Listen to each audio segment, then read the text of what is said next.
bàbá wa Aláàfin sánmọ̀ keje láti rí yín nínú ìmọ́lẹ̀ ohun Olódùmarè wá tàn sóde ayé. Ẹ káàbọ̀ sí ìkànnì Àṣà Yorùbá TV, ìkànnì tó ń gbé àṣà Yorùbá lárugẹ. Ẹ farabalẹ̀ láti jẹ̀gbádùn àwọn ètò wa lọ́lọ́kan òjọ̀kan. Ẹ like, ẹ comment, kẹ́ ẹ sì share àwọn ètò wa. Ẹ ṣé bẹ́ẹ̀ ṣe ń darapọ̀ mọ́ wa.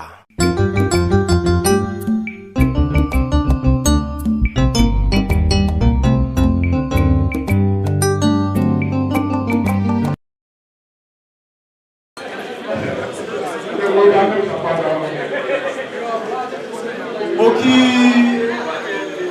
kábíyèsí ikú bàbá yèyé ọmọ ikú ògbòdò pa ṣé àwọn ògbòdò ṣe láti kábíyèsí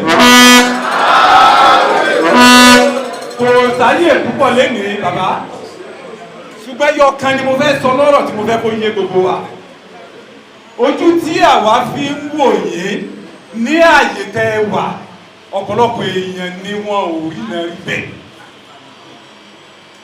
Bàbá wa Aláàfin sánmọ̀ keje láti rí yín nínú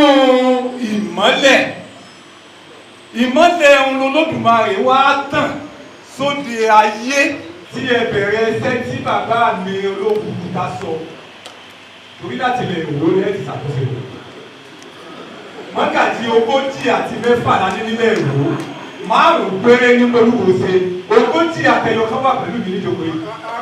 Ṣùgbọ́n tá a bá dé ọ̀dọ̀ yín bàbá a mọ̀ pé àgbà ló tó rò ó lọ ọba ló tó èyí ọba ara tí ẹ̀ tó bẹ̀rẹ̀ sẹ́nu. Ọba tí bàbá mi tí wọ́n ń gba àlejò lénìí alájọṣepọ̀ làwa àti bàbá láti lẹ̀ toríjọ́ wọn ti jọba lórúkọ̀ọ́mọ́ ìdíje wa ìgbà oyin ni wọ́n gbé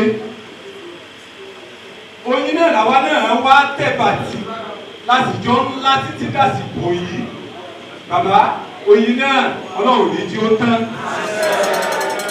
tí wọ́n bá ní bínú sí mi nílùú kúta tí mo wà yìí mo fi gbogbo ẹnu wí pé agbádùn bàbá wa Olókùúta ju